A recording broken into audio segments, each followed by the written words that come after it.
The title of today's lesson, my friends, is Compiling Evidence and Sources. We're going to talk about credibility. We're going to talk about using your noggin. We're going to talk about relying on yourself and your intuition and weeding out bad sources of information, which includes non-scholarly sources, forums and blogs that are way too opinionated, and even artificial intelligence. Think about the other day when I was talking to you about the iceberg versus ice cube analogy. Got it right here for you.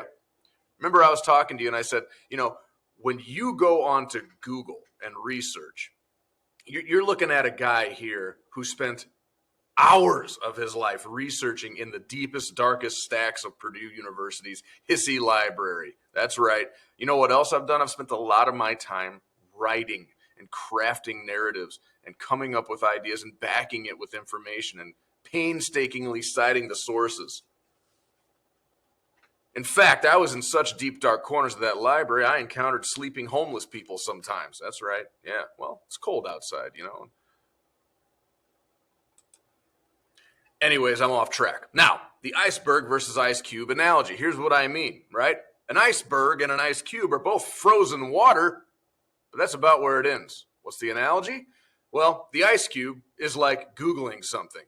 You're not actually researching when you're going on Google. A lot of you, I've seen it happen, especially you 8th graders, and maybe some of you adults, you're guilty of looking at the headline and thinking you got the story. You don't, right? And here's the crazy thing about Google. When you actually search something on Google, you're using a search engine that relies on algorithms and predictive text technology. It's giving you information that it thinks you want. It's not actually giving you the information that you need or even you want. And then I bet you don't even click the link, do you? Sometimes you just use a little summary and you think that's researching. That's not research, friends. That's not research. You got to click the link. You got to get your hands dirty. You got to spend some time reading and thinking critically. After spending all that time in the library, right? Research is like the tip of the iceberg, right? You see it. It looks big, but you have no idea what lies beneath. That's just the picture. That is the headline. That's the iceberg peeking out over the water. You have no idea how deep it goes underneath. And when you start uncovering that and getting below the surface, that thing could be way larger. There's so much information that is not visible for the eye to see, right? Just ask the guy driving the Titanic. Too soon? Come on. It's an analogy, right? They hit the iceberg because they thought they had room, but the iceberg was 3 times the size underneath the surface. You get where I'm coming from? For today? Mm-hmm. So don't come to me with an ice cube in your hand and tell me that it's an iceberg. Like I said, both are frozen water, but they ain't the same. So when you go on Google and you look at these sources, you got to actually click and read. And I'm going to help you with that, but you got to be able to decipher between real information and opinion. That's where old newspapers came in. It's like you get into a matrix of existence where nothing seems to make sense. Everything is confusing. Take a deep breath and relax. The algorithms and all of the information trickling around your head, use your common sense and your instincts.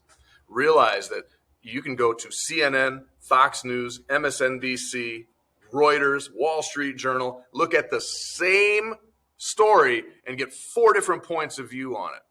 That's one of the tricky things about the information age that we live in. We are almost flooded with information where everything is emphasized. And when you emphasize everything, you actually emphasize nothing. So as you enter that philosophical world of unknowns, remember one thing. Newspapers back in the day used to have organized sections. You had the headline, you had the editorial section, and you had the opinion section. When you were in the opinion section, you knew you were reading somebody's point of view using factual evidence to back up their claim. That's what an opinion is. And in fact, to have an actual opinion, you can't just live in the echo chamber that you're trying to exist in a predictive text analysis and algorithms. You have to break outside of that box, and you have to expose yourself and your mind to points of view that might be different than yours. You might actually have to listen to somebody that disagrees with you, hear them out, and not turn them into an enemy. They're not a mortal threat to your existence. They don't hate you because they disagree with you. They just have a different point of view. They just have a different belief. And if you spend all your time talking about the 4 things that you disagree upon, you're probably not going to like each other at the end of the conversation. But maybe take a step back. Remove emotion from the equation and realize that while you're never going to agree on 4 or 5 things, you probably have like 150 things in common. Focus on those things, the compromise. It's the same thing when you're looking at information online. You have to consult multiple sources in order to have a full opinion. Because if you just listen to people that agree with you and you just listen to people that have the same thoughts as you, you're never going to open your mind to alternative points of view. Now, by doing that, you might change your mind. You might open your mind and say, wow, gee, I was wrong. Or better yet, you'll listen to somebody who has a different point of view and say, you know what? I still believe what I believe.